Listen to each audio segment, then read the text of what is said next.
Good morning, comrades. Welcome back to you know where and you know why. Nürburgring for a lap. Ooh, I should not do this. Well, actually, it's Apex car. If you watched one of the previous vlogs, I forgot my card in another car that went to like Munich, and then ooh, crunchy gearbox. Maybe it's already crunching. Interesting. That's what you get with second-hand gearboxes. Right. In any case, where are we? Let's downshift because we need a bit of more power. Toyota GT86,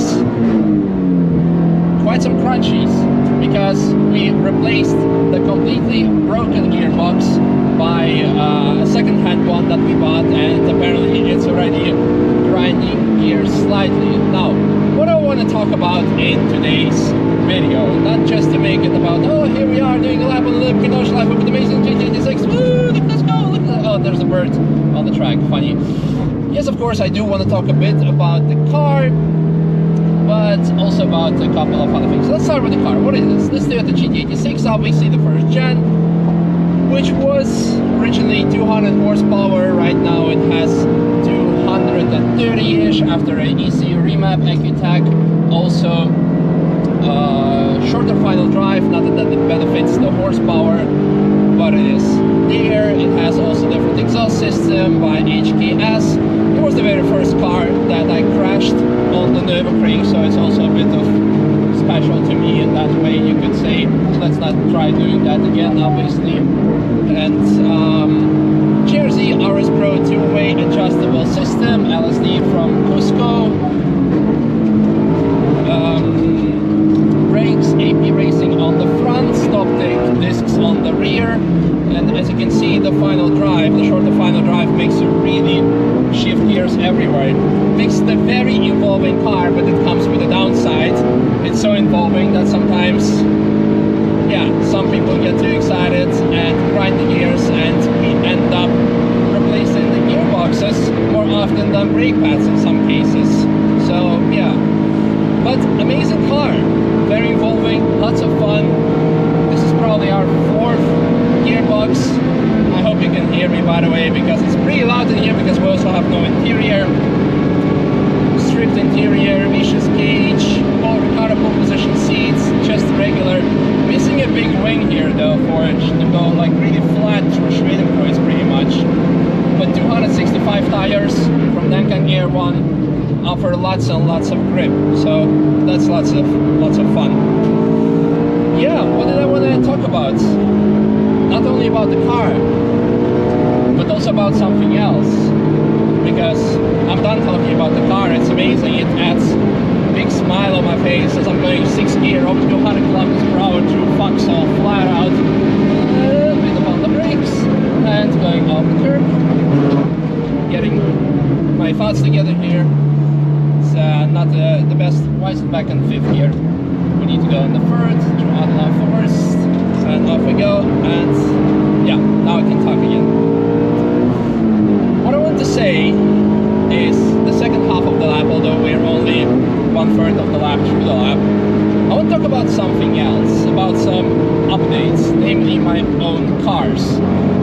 And the reason for that is in the winter, a YouTube channel called Gears and Gasoline published a video that cars do not make you happy.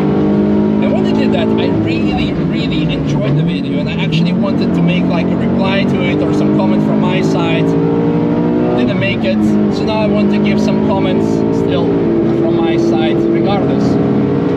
This has to do with the two cars that I have. Now, the foundation of the video that they made is they said that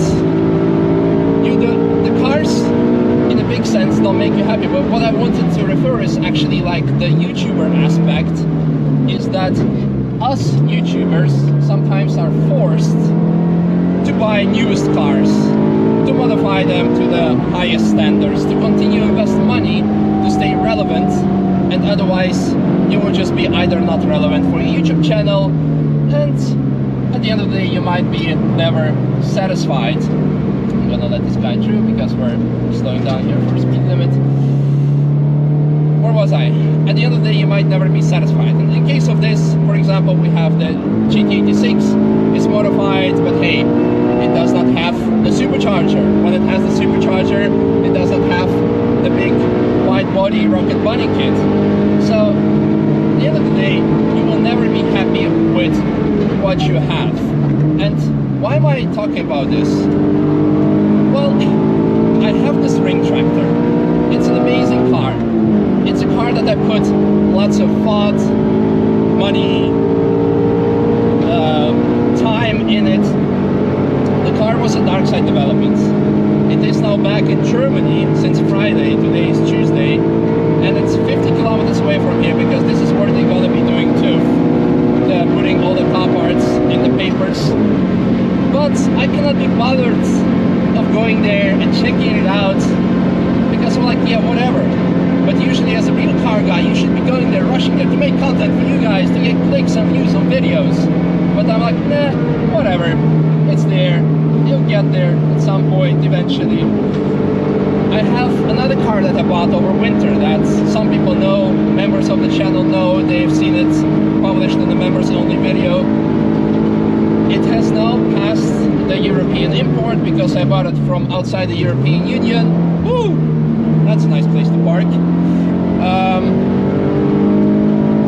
And again, I'm like, yeah, whatever. If it gets here, it gets here. I don't know why I'm sharing this with you in the first place. It kind of feels like that I'm in a reverse midlife crisis.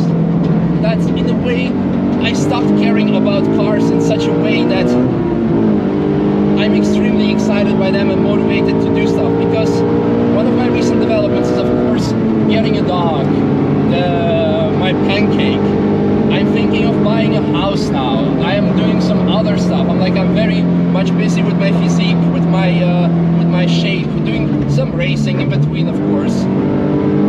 And cars is just a side product of everything. Don't get me wrong, I'm absolutely happy with everything. Right now I'm enjoying by talking to you, following this E36 in front of us, approaching Wipperman Challenge, staying flat through it. Now we're both gonna take the curbs. Now he's staying up, I'm going on it with a bit of sideways. We're approaching traffic, and while talking to you, he's gone a bit sideways. This is amazing. This is great. This gets me lots of smile on my face. Is he letting me through? Yeah, he's letting me through. Let's say a quick thank you. Upshift, tap on the brake, turning in. A bit wide here. Don't take the Robert line. So this definitely gives me lots of fun. But for some reason I have kind of, in a way, different priorities in life. So what does this mean? Am I not a car guy anymore? Am I like stopped caring about cars and driving Nürburgring? No, absolutely not. But I'm just like not forcing myself to go out there and do laps, to make content, to necessarily do things that some other YouTubers are forced to because their channel might otherwise go down. And can we go through? We can go through. Oh, good. That they need to buy the latest car, the latest to stay relevant. For me, I have the ring tractor, and even that I don't really much care about. Going on the rumble strips there. Because I also have Polestar, I have friends, I have you guys. I enjoy every single day by just going on the track for laps, hopping in from car to car, your car, my car.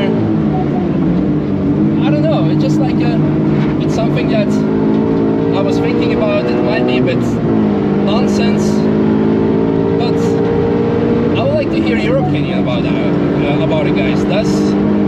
Do cars, at what point do cars become annoying and boring and become not something that we enjoy? Not sure if I'm really happy about this video. And as you can see, the windshield is really bad now, and it was getting sprayed as I was driving behind the E36 because I think it is losing coolant. So what I'm gonna do is slow down and notify him that, because it might lead to a bad accident. So in any case, great car, as you can see, very engaging, very involvement, brings big smile on my face. And you can experience it yourself, and you don't have to own it and work your ass off to have it. You can just drive it and have fun. And this is actually I know why I wanted to make this video in this car in particular with this like philosophical background, is because a lot of people have asked, are you gonna buy the GR86? Yeah, I have the possibility, we have the possibility. It's a great car to drive for sure, but do we have to? Maybe for our fleet for sure, but I'm happy where I am right now. I don't know, it's a weird Tuesday, weird video, but kind of want to share it with you guys.